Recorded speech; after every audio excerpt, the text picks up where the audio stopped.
मंगलम भगवान वीरो मंगलम गौतमो गणी मंगलम कुंद कुंदार्यो जैन धर्मोस्तु मंगलम सर्वमंगलमांगल्यम सर्वकल्याणकारकम प्रधानं सर्वधर्माणां जैनं जयतु शासनं। नमः समे साराय स्वानुभूत्या चकासते चित्स्वभावाय भावाय सर्वभावान्तरच्छिदे। श्री समय सार जी परमागम ग्रंथ है और इसके परिशिष्ट में जो 270 कलश, उसके उपरांत 145 पेज है। यहाँ गद्यांश के रूप में चर्चा आचार्य भगवान ने की है। ये ऊपर से ही है, देखो। न द्रव्येण खंडयामि न क्षेत्रेण खंडयामि न कालेन खंडयामि न भावेन खंडयामि सुविशुद्ध एको ज्ञान मात्रो भावो अस्मि। कि मैं तो सुविशुद्ध एक ज्ञान मात्र भाव हूँ, ऐसा ज्ञानी अनुभव करते हैं।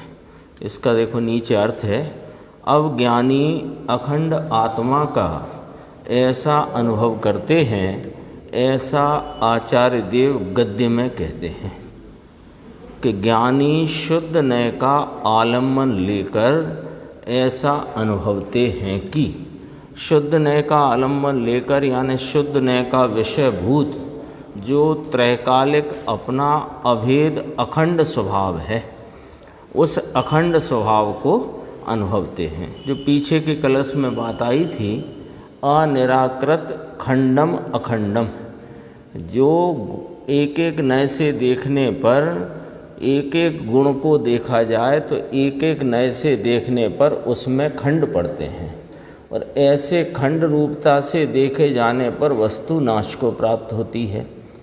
तो ऐसी अनंत गुण स्वरूप वस्तु अखंड है, तो गुण भेदों को निराकृत न करते हुए, नाम उसको बहिष्कृत अथवा रद्द नहीं करके गुण गुण रूपता से हैं ऐसा स्वीकार करके उनको गौण किया। गुण भेदों को गौण किया तो क्या दृष्टि में आया कि अखंडम है ना, अनिराकृत खंडम अखंडम। कल आई थी ना ये चर्चा। तो कहते हैं कि शुद्ध नय का आलम्बन लेकर ऐसा अनुभवते हैं।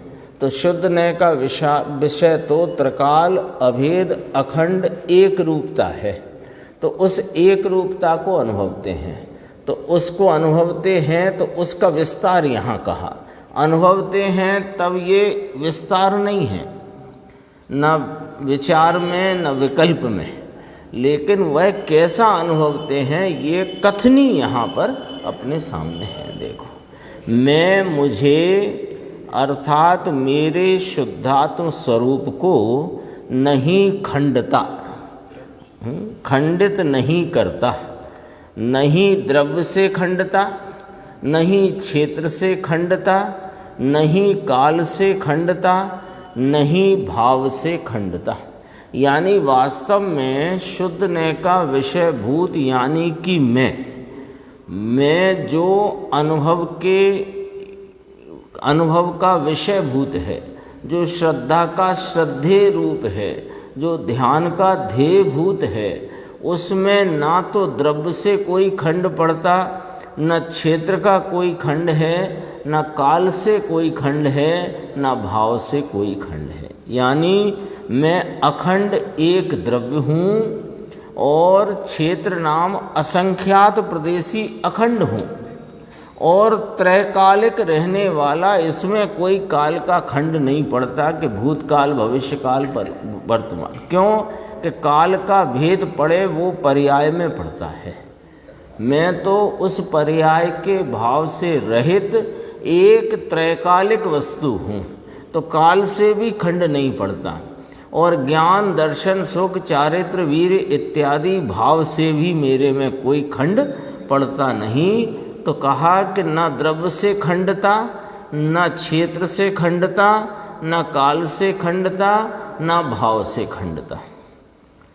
मैं फिर ये सेमीकोलन आया ना, इतना कहकर कहा, ये तो विस्तार किया, नहीं खंडता, नहीं द्रव्य से, नहीं काल से, नहीं क्षेत्र से, नहीं भाव से, नहीं। तो मैं तो सुविशुद्ध एक ज्ञान मात्र भाव हूँ। हाँ, सुविशुद्ध एक ज्ञान मात्र भाव हूँ। तो ज्ञान मात्र भाव कह करके फिर क्या अन्य का निषेध है कि ना ना, वो तो पहले चर्चा हो गई है स्यादवाद अधिकार में कि ज्ञान मात्र कहने में अनंत धर्म, उसमें अनंत धर्मात्मक वस्तु उसमें है। क्योंकि एक ज्ञान मात्र असाधारण लक्षण से एक अखंड द्रव्य स्वभाव को लक्षित करने पर परिणति में अनंत शक्तियाँ उछलती हैं। ये बात हो चुकी है। देखो भावार्थ इसका, शुद्ध नय से देखने में आए तो शुद्ध चैतन्य मात्र भाव में, यानी वह श्रद्धा के श्रद्धेय भूत भाव में, ध्यान के ध्येय भूत भाव में, आगे जो चर्चा आएगी उसमें ज्ञान ज्ञाता ज्ञेय का भी भेद निकालेंगे, 271 हैं। उसमें द्रव्य क्षेत्र काल भाव से कुछ भी भेद दिखता नहीं है, क्योंकि वो है नहीं।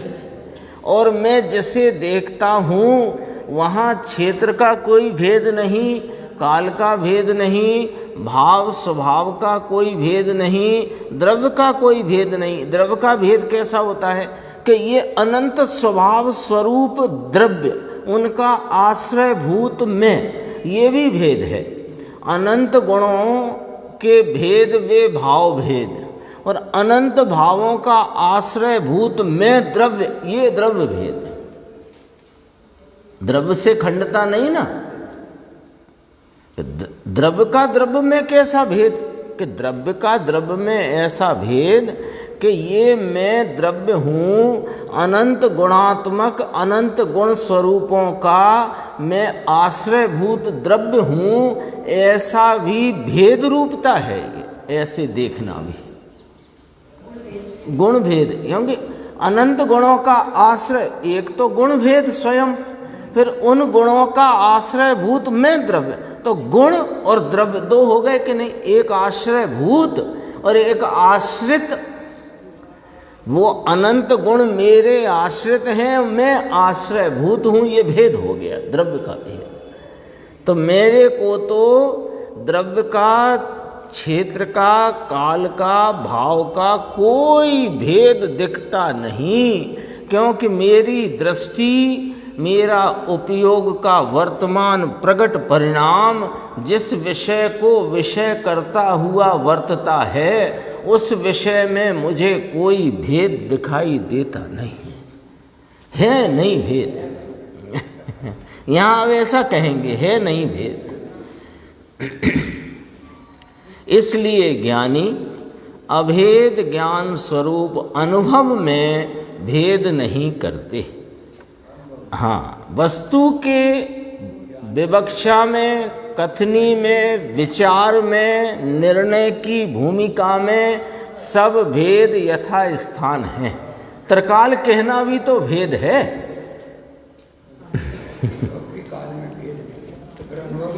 अनुभव नहीं होगा।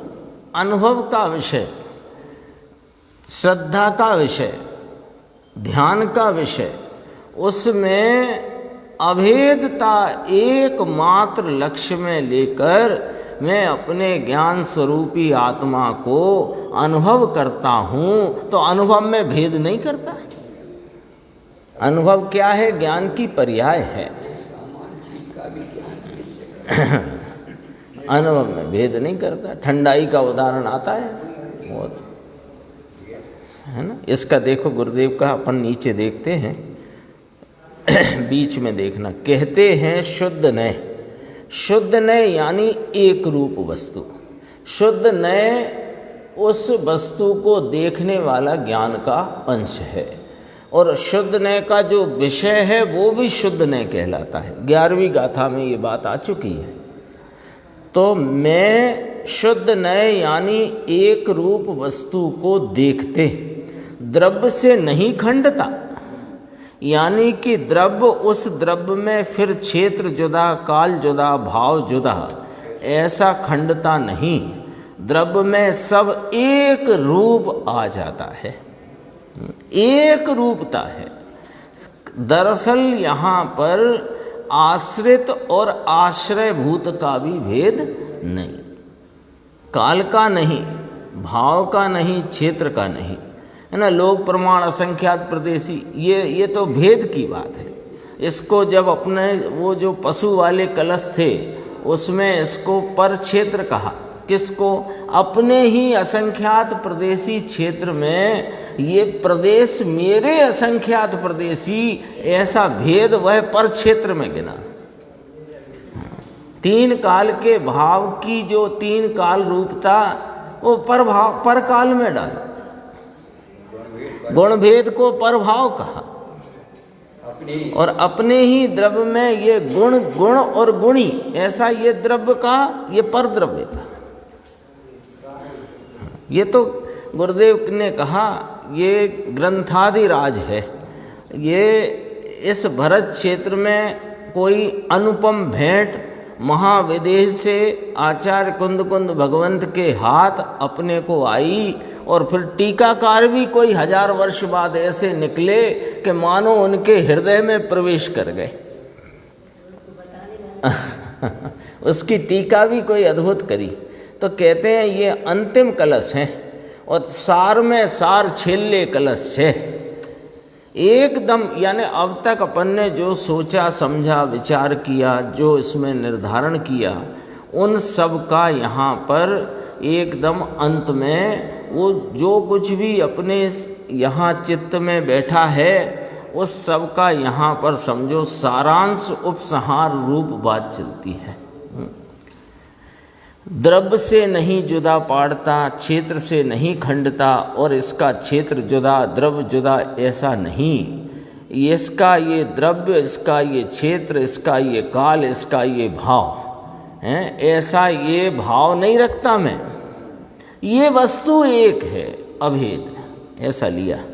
नहीं क्षेत्र से खंडता, नहीं काल से खंडता, एक समय की अवस्था, त्रिकाल समय का स्वरूप, ये अलग जुदा और द्रव्य जुदा और क्षेत्र जुदा ऐसा है नहीं। नहीं भाव से खंडता, और इसके गुण भिन्न और द्रव्य भिन्न, ऐसा कुछ नहीं है।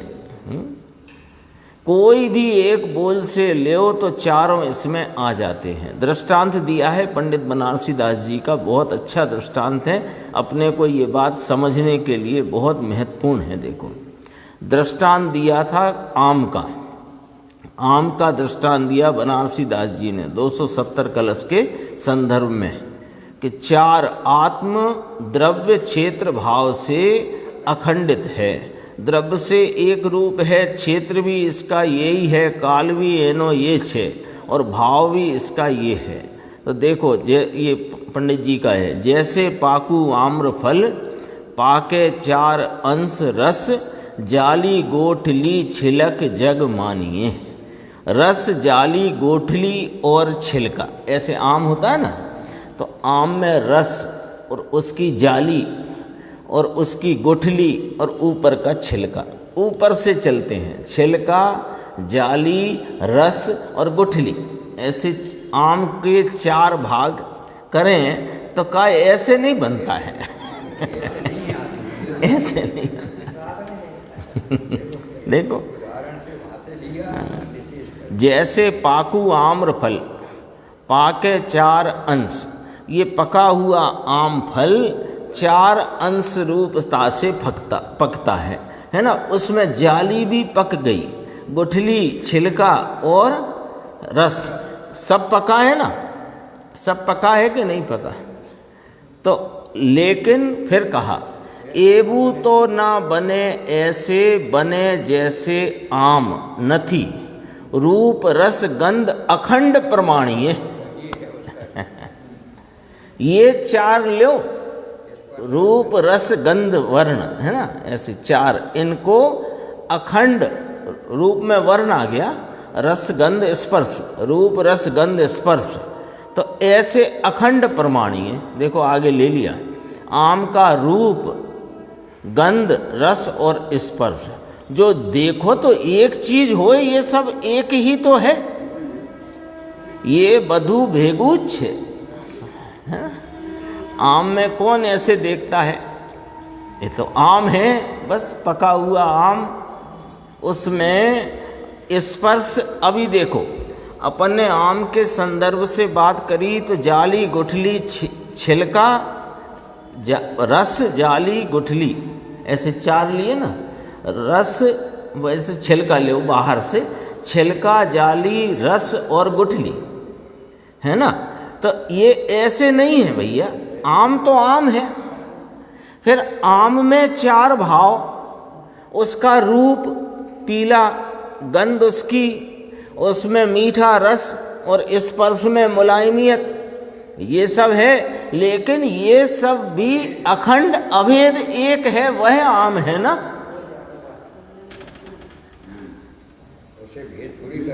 कौन, हाँ, भले लक्षण बनाया जाता है।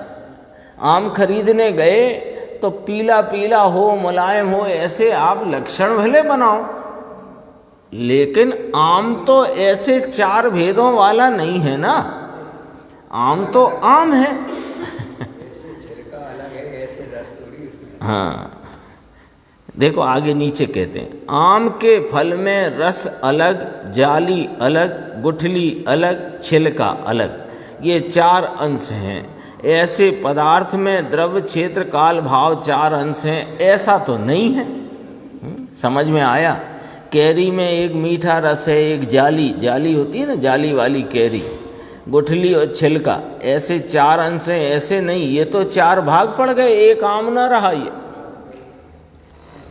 वैसे पदार्थ में द्रव्य क्षेत्र काल भाव चार अंश ऐसा नहीं। इस प्रकार है, कैसे कि जैसे आम का फल है और उसमें स्पर्श रस गंध वर्ण ये अभिन्न हैं। रंग से देखो तो पूरा आम, स्पर्श से देखो तो पूरा आम, रस से देखो तो पूरा आम, गंध से देखो तो पूरा आम। ऐसे जीव में द्रव्य से देखो तो अखंड वस्तु, क्षेत्र से देखो तो अखंड वस्तु, काल से देखो तो अखंड वस्तु, काल यानी त्रिकाल, और भाव से देखो तो त्रिकाल वस्तु एक ही है। समझ में आया। लेकिन इसके द्रव्य का भाग अलग, यानी जैसे छिलका अलग स्थान पर स्थित है, जाली अपने स्थान पर स्थित है, रस अपने स्थान पर है, गुठली अपने स्थान पर है, ऐसा नहीं है, ऐसे समझो। आम तो पूरा आम है, अब फिर उसमें गुणों से गिनाया स्पर्श रस गंध और वर्ण, तो वे भी एक अखंडता से है कि नहीं। आम में अखंडता से है ना। चलो एक रस को ही लो तो रस में भी स्पर्श रस गंध वर्ण है कि नहीं है, तो वे अखंडपने हैं आम में। ऐसे यह जीव वस्तु ये द्रव्य से अखंड, क्षेत्र से अखंड, काल से नाम त्रिकाल अखंड रूप, और भाव यानी अनंत भावों का अखंड एक रूप है। क्षेत्र का, इसका द्रव्य का भाग जुदा, क्षेत्र का जुदा, काल का जुदा, भाव का जुदा, ऐसे चार भाग नहीं है। ऐसी यहाँ पर चर्चा। नीचे देखो फिर, मैं तो सुविशुद्ध एक ज्ञान मात्र भाव हूँ। ल्यो, सुविशुद्ध एक ज्ञान मात्र भाव हूँ। सुविशुद्ध, सुविशुद्ध का अंतिम है ना, ये अंतिम गुण में एक ज्ञान मात्र भाव हूँ, एक ज्ञान मात्र भाव हूँ। इस ज्ञान मात्र भाव में द्रव्य क्षेत्र काल भाव चारों भेगा आ गए। जैसे आम में स्पर्श रस गंध वर्ण चारों साथ ही आ गए, ऐसे सात आ गए, चार कोई अलग नहीं है। ये अभेद अभेद दो बार बोला, उसका वजन है ना। अब यहाँ संपादन नहीं चलता है कि दो बार बोल दिया तो एक बार कर दो, नहीं, उसका भाव है अभेद अभेद एक, पूरा वजन आ गया। अभेदता पर अखंडता पर शुद्ध नय से देखने में आता है तो एक रूप द्रव्य से अभेद से देखने में आए तो शुद्ध चैतन्य मात्र भाव में द्रव्य क्षेत्र काल भाव से कुछ भी भेद दिखता नहीं यानी है नहीं। ओ हो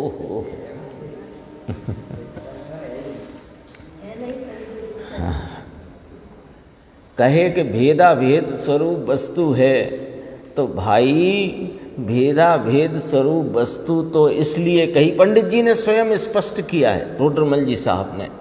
भेदा भेद कहते हो आप वस्तु को, तो कहा हमने तो इसलिए कहा कि कोई बिल्कुल ही भेदों को जो मानते नहीं, पर्याय भेद को भी स्वीकार करते नहीं, गुणों की अपने अपने स्वरूप रूप भेद हैं उनको भी जो मानते नहीं, उनको बताने के लिए भेदा भेद कहा। खरेखर तो वस्तु अभेद है।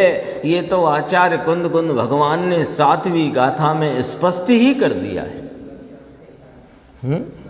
6वीं में पर्याय भेदों से पर्याय भेदों को देखो, यहाँ लिया अनिराकृत खंडम अखंडम, लेकिन 6वीं गाथा में पर्याय भेद निराकृत किए गए हैं और 7वीं में गुण भेद निराकृत किए गए हैं। तो वो क्यों किए गए हैं कि दृष्टि का विषय बताने को। और यहाँ सर्व विशुद्ध ज्ञान अधिकार के बाद अनिराकृत खंडम अखंडम कह करके प्रमाण रूप वस्तु को रखकर उसमें दृष्टि का अखंड विषय बताया है।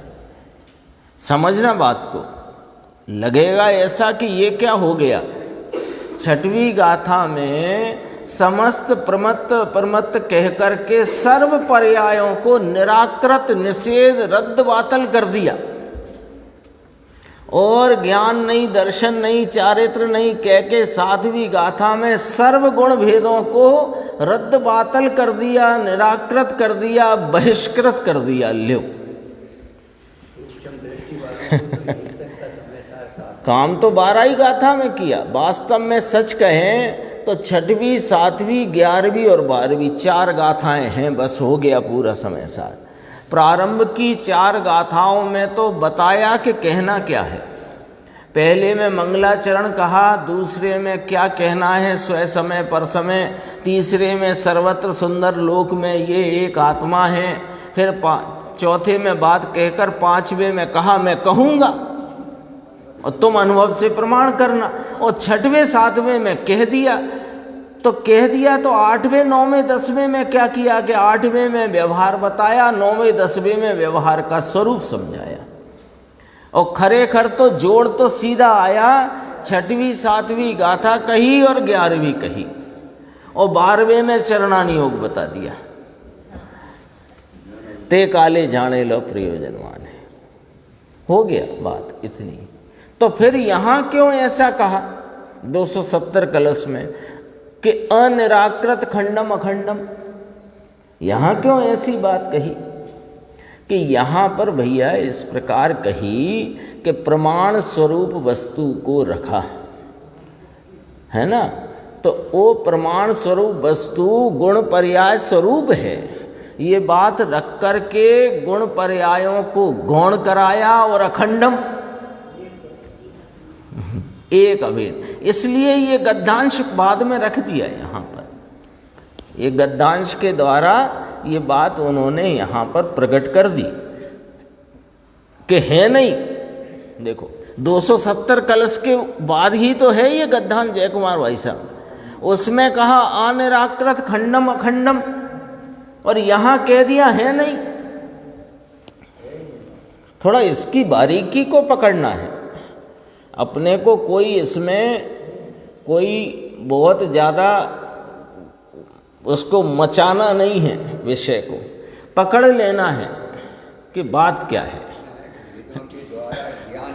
हाँ, ज्ञान कराया, लेकिन वास्तव में भेदों में रह गए तो दृष्टि का विषय मिलेगा नहीं।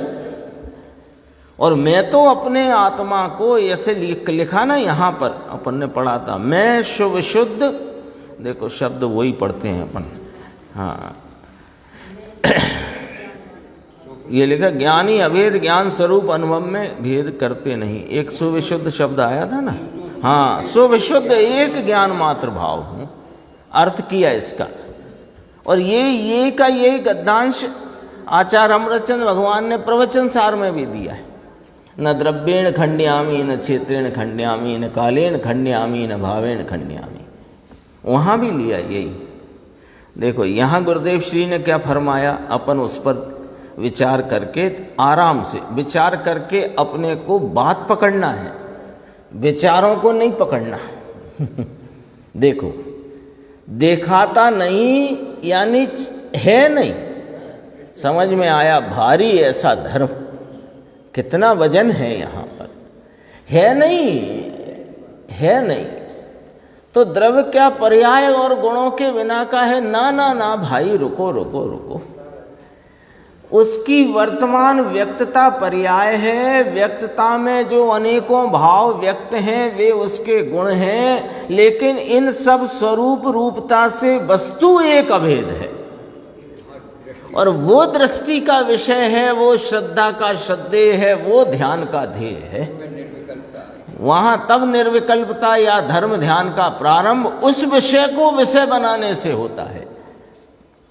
ध्यान जो है कहीं चारित्र की पर्याय है, खरेखर वह उपयोग की दशा है, उपयोग की निश्चल दशा। तो उपयोग का वहां टिक जाना वो चारित्र का काम है।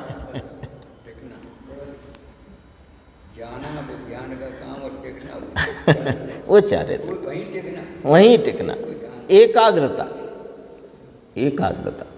भारी ऐसा धर्म, धर्म की ये रीति होगी, हमें तो पता ही नहीं था, है ना। धर्म ऐसा भी है, ये धर्म है, हमने तो धर्म के नाम पर अनेक चर्चाएं हैं, वो सब अपने सामने हैं। देखो, ऐसी होगी क्या? प्रश्नवाचक। जिसने धर्मी को ऐसा कहा, ज्ञानी को ऐसा, ज्ञानी तो धर्मी तो अपने को ऐसा देखते हैं, अभेद देखते हैं, ऐसी ये चर्चा है। देखो थोड़ा और है नीचे इसी पेज पे, शुद्ध नय से देखने में आए तो शुद्ध चैतन्य मात्र भाव में द्रव्य क्षेत्र काल भाव से कुछ भी भेद दिखता नहीं है। इसलिए ज्ञानी अभेद ज्ञान स्वरूप अनुभव में भेद करते नहीं, लेव अंतर्दृष्टि करने में भेद होता नहीं। अंतर्दृष्टि करने में एकला अभेद ही दृष्टि का विषय होता है। इससे ज़्यादा स्पष्टता क्या चाहिए, बोलो। अब है 271 कलश, बहुत गंभीर कलश है, गंभीर भाव है, अपन इसका पाठ करते हैं। यो अयं भावो ज्ञान मात्रो अहम अस्मि, गेयो गेय ज्ञान मात्रा सनेव, गेयो गेय ज्ञान कल्लोल बलगन, ज्ञान गेय ज्ञात्रम वस्तु मात्रः। ज्ञान मात्र भाव स्वयं ही ज्ञान है, स्वयं ही स्वयं का ज्ञेय है और स्वयं ही स्वयं का ज्ञाता है। ये तीन भेद पढ़ते हैं ना, ये तीनों भेद निकाल दिए। ऐसे अर्थ का काव्य अब कहते हैं। क्या बात कहना है यहाँ पर कि मैं जानने वाला, जानना मेरा स्वभाव, और ये जो जगत के ज्ञेय पदार्थ हैं वे उनको मैं जानता हूँ। तो जगत भर ज्ञेय है, ज्ञान मेरा स्वभाव है और उस स्वभाव से मैं जानने वाला हूँ। ऐसे तीन बन गए, ज्ञाता, जानने वाला, ज्ञान मेरा स्वभाव और जानने में आते हुए जो ज्ञेय वस्तुएं वे मेरे ज्ञेय। ऐसे ये तीन हो गए, ज्ञान, ज्ञाता और ज्ञेय। तो कहा ये जगत को मैं जानता हूँ, ये तो व्यवहार की बात है, और मैं ज्ञाता और ज्ञान स्वभाव, तो ये तो भेद पड़ता है। ज्ञाता और उसका ज्ञान स्वभाव ये खरेखर तो अभेद है कि नहीं? अभी अपन चल के पढ़ के आए ना, द्रव्येण न द्रव्येण खंड्यामी न कालेन खंड्यामी न भावेन खंड्यामी, आ गया ना, न क्षेत्रेण, पहले आ गया क्षेत्रेण खंड्यामी। तो अभी जो तीन भेद पढ़ते हैं, पहले अपन यहाँ से विचार करके चलते हैं, क्योंकि कलश बहुत ही गंभीर है। ये 271 कलश है, इसके गुरुदेव ने क्रम के अलावा भी कई बार अलग से भी प्रवचन इसके लिए है। गुरु कहान दृष्टि महान में 3-4 प्रवचन अलग अलग वार के इसमें इसके दिए हुए हैं। हाँ, देखो कलश टीका के आधार से भी लिया है, इस क्रम में भी लिया, अलग भी लिया कि ज्ञाता, ज्ञान और ज्ञेय, ऐसी तीन शब्द है ना ये। क्योंकि ज्ञेय नाम क्यों पड़ा जगत भर का? क्योंकि वे ज्ञान में विषय बनते हैं, इसलिए उनका नाम ज्ञेय है। बाकी तो ये टेबल है, पुद्गल है, वो धर्मास्ती है, वो अधर्मास्ती है, तो वे तो वस्तु हैं, वे तो पदार्थ हैं, वे तो अपने द्रव्य गुण पर्याय स्वरूप हैं। उनका नाम ज्ञेय कैसे पड़ा? कि ये ज्ञान में, जानने में आते हैं। और ज्ञान क्या है? कि ज्ञान स्वभाव है, और ज्ञाता कौन है? कि उस स्वभाव को धरने वाला, जो उस ज्ञान से परिणमता है, इसलिए वह ज्ञाता है। ये तीन भेद पड़ते हैं। तो इधर से चलते हैं, बाहर से जो ज्ञेय कहे गए खरेखर वे वास्तव में व्यवहार से ज्ञेय हैं, क्योंकि ज्ञान उनमें तन्मय होता नहीं। तो वे उनमें तन्मयता नहीं है, तो इसलिए ज्ञेय तो व्यवहार। तो फिर ज्ञेय कोई नहीं रहा तो ज्ञान क्या रहा फिर? कि ज्ञान दरअसल में अपनी ही पर्यायों, जो ज्ञान की पर्याय है उसको जानता परिणमता है। ये लिया देखो, ज्ञेयो ज्ञेय ज्ञान कल्लोल बलगन।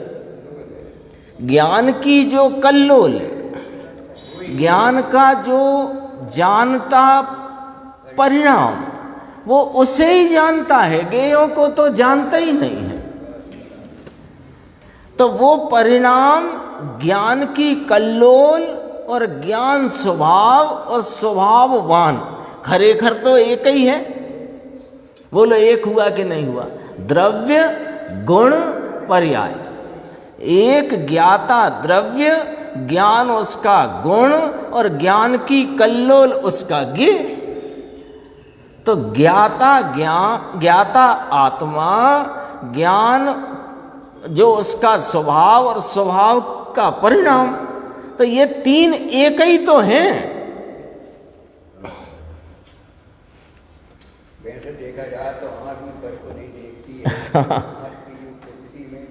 हाँ, वास्तव में तो वही देखने में आता। आँख के पर्दे पर जो आकार बनता है, वो आकार को ही ज्ञान देखता है खरेखर तो, पर वो आँख उसमें निमित्त है। उस प्रकार के रूपादि विषयों को ज्ञान देखता जानता है, उसमें आँख निमित्त बनती है। तो आँख भी उनको नहीं देखती, आँख भी अपने ही पर्दे पर पड़ते आकार से को देखती है। एक निमित्त की तरफ से कथन है, उदाहरण है ना, इसलिए ज्ञान माना जाएगा तो जड़ से ज्ञान। इसमें दर्पण का दृष्टांत दिया है, इसमें दर्पण का दृष्टांत दिया। देखो अपन अब पढ़ते हैं इसका श्लोकार्थ। यह अयम ज्ञान मात्र भावः अहम अस्मि स ज्ञेय ज्ञान मात्रा एव न ज्ञेय। जो यह ज्ञान मात्र भाव में हूँ, पीछे कह के आए कि नहीं आए कि मैं तो एक सुविशुद्ध ज्ञान मात्र भाव हूँ, उसमें ये भेद नहीं है। देखो, इसलिए यहाँ पर स्पष्ट करते हैं, जो यह ज्ञान मात्र भाव में हूँ वो ज्ञेयों के ज्ञान मात्र ही ना जानना। ज्ञेयों का ये जगत भर जो ज्ञेय है इसका ज्ञान मात्र ही, इनको ही मैं जानता हूँ, ये नहीं, ऐसा न समझना, ये ज्ञान नहीं है। ले केवल ज्ञान जानते हैं, ये ज्ञान नहीं है केवल। क्या गजब की बात है। ये कलश बहुत महत्वपूर्ण है, बहुत गंभीर है। ज्ञेय ज्ञान कल्लोल बलगन, परंतु, अब परंतु लगा दिया ना कि जगत क्या कहे, ज्ञान किसे कहते हैं। बच्चे ने पूछा, बच्चे से कहा कि वो बाल पोथी पढ़ा रहे थे कि मैं जीव हूँ, मुझ में ज्ञान है, मैं ज्ञान से जानता हूँ। ऐसा ही तो पाठ है। तो बच्चे ने पूछा, ज्ञान से मैं जानता हूँ का मतलब बताओ। कि देखो, तुम जानते हैं ना, ये हाथ है, ये पैर है, ये पानी है, ये दूध है, तुम जानते हो कि नहीं जानते। तो उसने कहा, हाँ ये जानना है। अरे ये तो एक प्रारंभिक परिचय था। उस प्रारंभिक परिचय से ही तुमने यदि ज्ञान का स्वरूप निर्धारित कर लिया है तो रुको भैया, जरा बात को गहराई से समझो। ये कहते हैं प्रारंभिक परिचय है। हाँ भाई, जैसे बच्चा जा रहा था तो उसको क्या हुआ कि पत्थर से ठोकर लगी तो उसके पैर में दर्द हो गया, तकलीफ हुई, तो उसने वो पत्थर में एक पैर और मारा गुस्सा में। तो उसको समझाया कि भैया ये पत्थर है, इसे चोट नहीं लगती, इसको सुख दुख नहीं होता। तो फिर सुख दुख किसे होता है कि सुख दुख जीव को होता है। तो सुख दुख एक प्रारंभिक जीव का परिचय बताया, पंचास्तिकाय में लिया राग आत्मा का लक्षण। इसका अर्थ ये नहीं है कि वो उसका सर्वथा लक्षण बना करके तुम उसे जीव वहां से मिलेगा।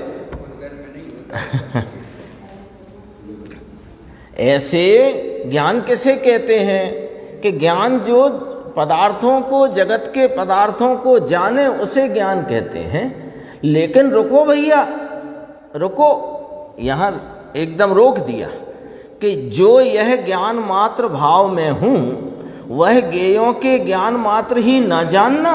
रुको, परंतु ज्ञेयों के आकार से होते ज्ञान की कल्लोलों रूप से परिणमता वह ज्ञान ज्ञेय ज्ञात्र मत वस्तु मात्र ज्ञेय, ज्ञान ज्ञेय ज्ञाता मैं वस्तु मात्र जानना।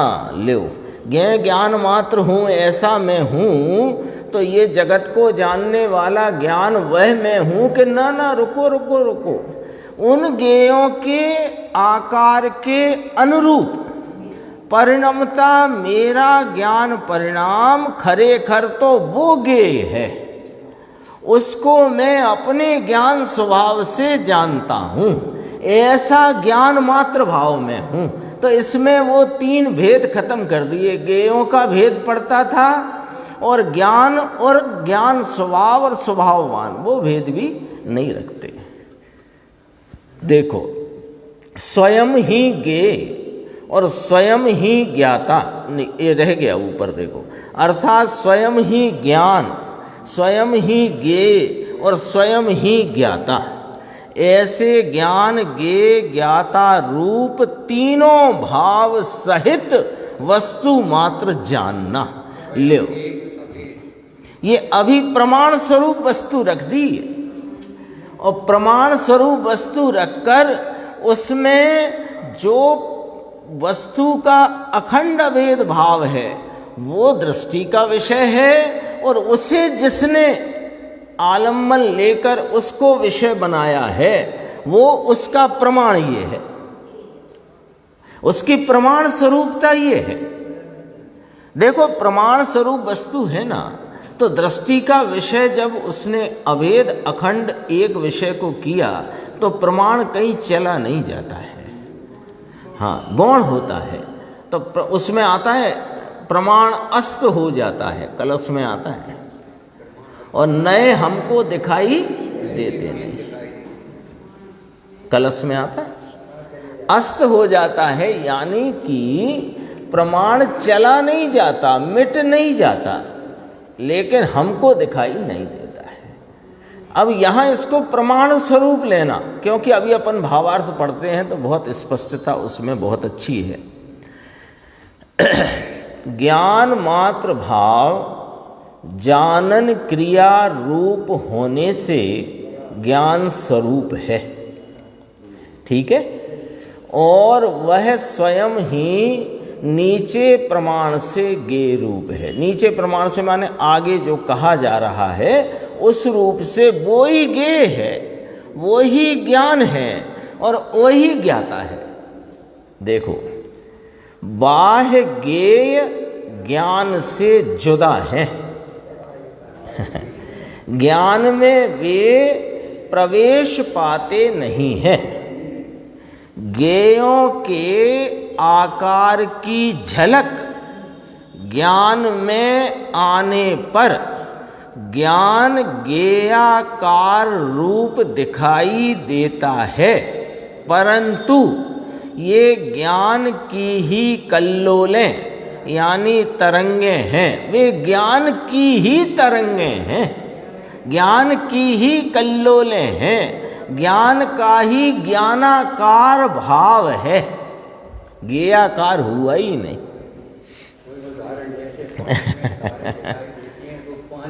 पानी का ही आकार, ऐसे ज्ञानाकारी है, वो ज्ञेयाकार हुए नहीं। पानी में ऐसे हलचल हो पवन के निमित्त से तो तारे हिलते हैं, तो वे तारे नहीं हिलते हैं, पानी ही हिलता है ऐसे ज्ञान दिखते तो ऐसे हैं कि मानो आसमान हिल गया हो।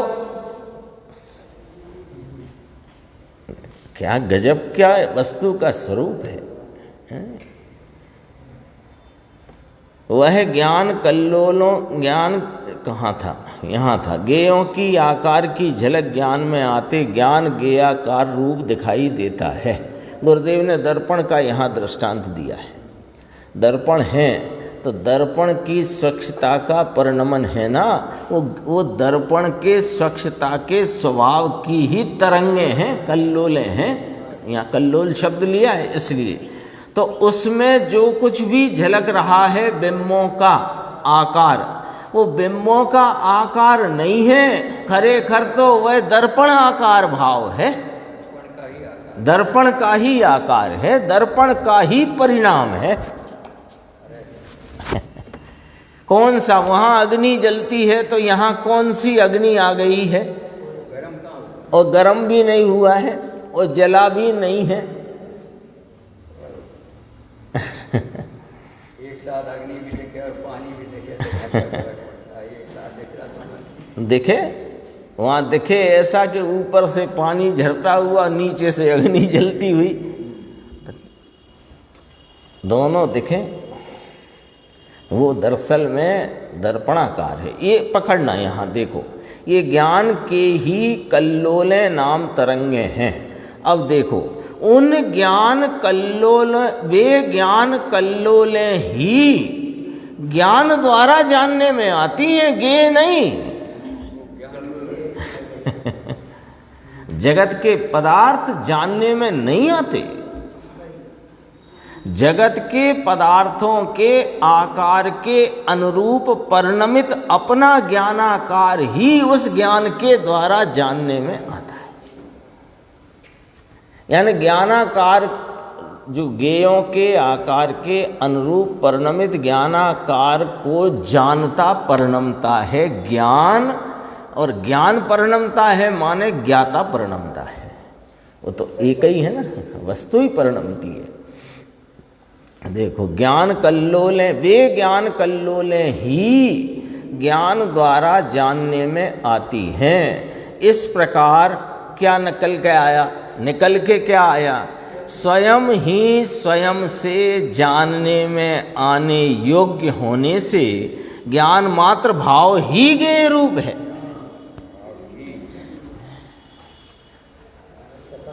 हाँ, देखो क्या गजब की बात है। ये दरअसल आत्मा अपने को ही जानता है, पर को जानता ही नहीं है। हाँ, तो अब यहाँ पर थोड़ा सा विवाद सा लगता है। हाँ, कि स्वयं पर प्रकाशक तो ज्ञान का स्वभाव है, और फिर आप पर के जानने का एकदम निषेध कर दिया कि भैया बात को समझो। ये अपने नियम सार के शुद्ध उपयोग अधिकार में चर्चा चल रही है निरंतर, कि ये स्वयं पर प्रकाशक स्वभाव दो रूपता वाला नहीं है। ये स्वयं पर प्रकाशक स्वभाव एक रूप है। ये जो ज्ञान की कल्लोल उठी है ना, इसमें ही स्वयं भी प्रकाशित है और वो ज्ञान की कल्लोल में पर भी प्रकाशित है। और जाना क्या गया कि ज्ञान की कल्लोल। तो इसको कहने में कोई हमको दोष नहीं पड़ता कि आत्मा स्वयं को ही जानता है या ज्ञान स्वयं को ही जानता है। यहां कहां दोष पड़ा? दर्पण अपने को ही प्रकाशित करता परिणमता है। बोलो कौन सी अग्नि को परिणमाता है या अग्नि दर्पण को परिणमाती है? तो फिर इसे दर्पण क्यों कहते हो? उसके ज्ञेय की प्रसिद्धि में ये लुट जाता है। अरे आप विचार करो जरा, स्वयं पर प्रकाशक इसका स्वरूप है और ज्ञान स्वयं पर प्रकाशक भाव से परिणमा है। वो ज्ञान की कल्लोल है। उस ज्ञान की कल्लोल में स्वयं भी प्रकाशित है और पर संबंधी आकारों के अनुरूप परिणमा हुआ ज्ञान भी। तो रहा तो यहां ज्ञान ही रहा ना, ज्ञेय आया कहां? यहां तो ज्ञेयों को नहीं जानता, ये अपने को ही जानता परिणमता है। इसलिए ज्ञान स्वयं को ही जानता है। ज्ञान का ज्ञेय स्वयं पदार्थ ही है। लो चलो, हो गई बात। तो पर प्रकाशक पना नहीं है कि पर प्रकाशक पने परिणमे अपने ज्ञान को जानता है। कहां अड़चन है इसमें? ज्ञान का ही परिणाम। क्यों इसको विषय को लंबाने करके जो समझने आए हैं उन्हें उलझाना? ये दर्पण टंगा है यहाँ पर। दर्पण अपनी स्वच्छता के स्वभाव से रहा हुआ, स्वच्छता के भाव से परिणमता हुआ। अब उसकी स्वच्छता का ही ऐसा स्वरूप है कि प्रत्येक परिणाम में वह अपनी स्वच्छता को और स्वच्छता में अन्य प्रतिबिंबों के झलकन के आकार से स्वच्छता में परिणमन है उसको। अभी अग्नि यहां दिख रही है, तो अग्नि ही दिख रही है कि अग्नि और उसकी स्वच्छता दो दिख रहे हैं कि नहीं दिख रहे? बोलो। तो दर्पण की स्वयं पर प्रकाशकता में कहां तकलीफ आई? बता दो अब आप। कहां तकलीफ है ही नहीं, है ही नहीं। इसलिए यहां पर फरमाते हैं पंडित जी, छावड़ा जी साहब, वो भावार्थ तो उन्होंने भरा है ना इसका। देखो, स्वयं ही स्वयं कहाँ था? इस प्रकार स्वयं ही स्वयं से जनाव्या योग्य, जानने में आने योग्य होने से ज्ञान मात्र भाव ही ज्ञेय रूप है, और स्वयं ही स्वयं का जानने वाला होने से ज्ञान मात्र भाव ही ज्ञाता है। इस प्रमाण से ज्ञान मात्र भाव, ज्ञान ज्ञेय और ज्ञाता, ये तीनों भावों युक्त, अब पढ़ो शब्द, सामान्य विशेष स्वरूप वस्तु है। ये प्रमाण की बात रख दी। सामान्य विशेष क्या? कि ये द्रव्य सामान्य उसका स्वभाव का भेद नहीं रखना, तो स्वभाव और द्रव्य सामान्य रहे ना, एक रूप। सामान्य माने सदैव एक रूप, और उसमें गुण गुणी का भेद रहा नहीं, देखना नहीं, तो सामान्य ये ज्ञान स्वरूपी और इसकी ज्ञान की कल्लोल, वो इसका पर्याय विशेष उसी समय, ये एक ही है। गे वे ज्ञान स्वभाव और स्वभावमान में ये तीन भेद नहीं है। खरी बात है, मजबूत बात है, स्वरूप के निर्णय की दृढ़ता करने की बात है। मैं ही ज्ञान है, ये तीनों भाव युक्त, भावों युक्त सामान्य विशेष स्वरूप वस्तु है। ऐसा ज्ञान मात्र भाव में हूँ, ऐसा अनुभव करने वाले पुरुष अनुभवते हैं। अनुभवी जन, ज्ञानी जन, धर्मी जन ऐसा अनुभवते हैं। इस पर गुरुदेव का बहुत ही भाववाही खुलासा है, अपन आगे की स्वाध्याय में उसको लेंगे।